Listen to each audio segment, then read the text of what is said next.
Hello, dear viewers and listeners. I'm Monica Kuzminskaite, health and nutrition psychologist, and this is my podcast that I call Spoonful of Reason.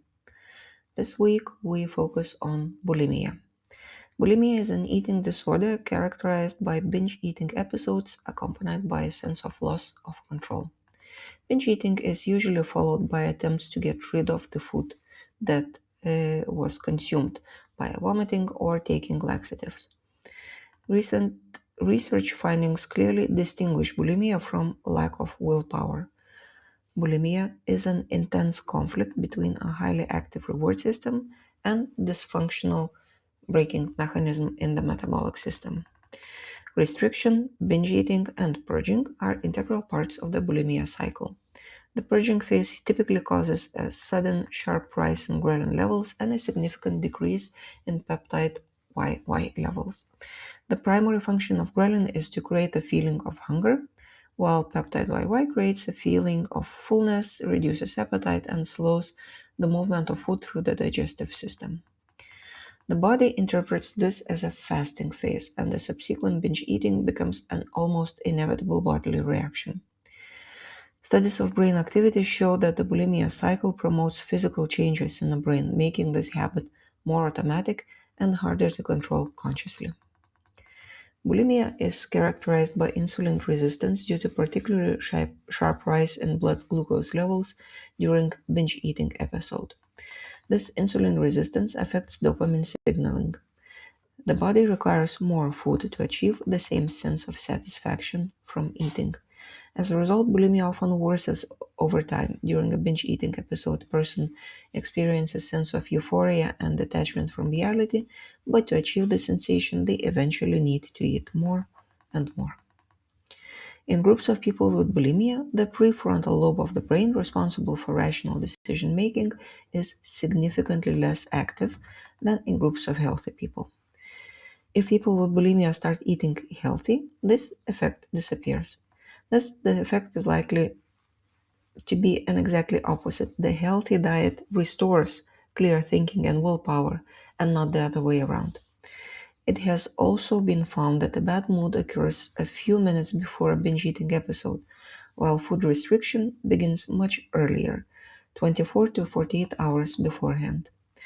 Thus, although an emotional state triggers the binge eating episode, the vulnerability that creates the conditions for binge eating is ultimately linked to previous dietary habits.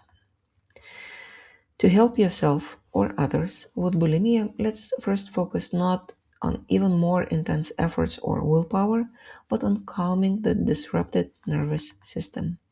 Both food restriction and purging appear to the body as survival situations where rational thinking barely functions.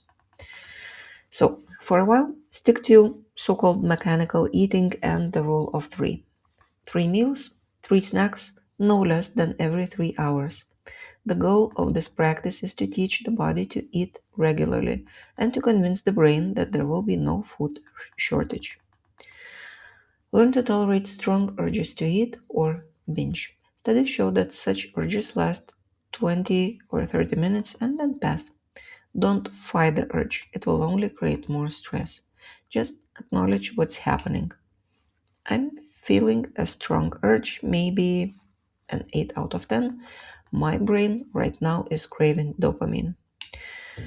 Tell yourself you won't eat or purge for about 15 minutes. In the meantime, keep your sensory system occupied. Take a shower, hold an ice cube, listen to music, or anything else. Practice tactical compassion. Shame puts a huge strain on the brain. By shaming yourself, you're likely increasing the chance that you'll do it again. Instead, try to view the situation from a scientist's or observer's perspective. Something like, I haven't eaten in a while, my blood sugar dropped, so my brain reacted to that. What can I do now to balance things out? After purging, try to minimize the damage. Rinse your mouth with water, adding a little baking soda if desired. Do not brush your teeth with toothbrush to avoid damaging the enamel. Drink a beverage with electrolytes. Put on your favorite movie or TV show.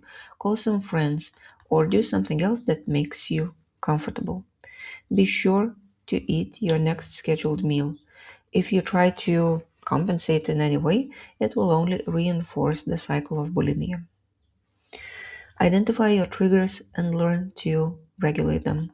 Most often, these are loneliness, boredom, physical fatigue, or unresolved anger. This is all for this week.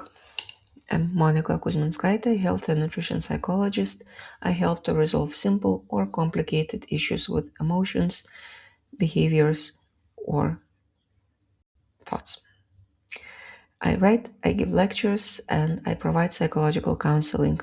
You will find the link to register for counseling session under each post, and you will find my posts in social media, searching either for my name or keyword Spoonful of Reason. Wishing peace to you all.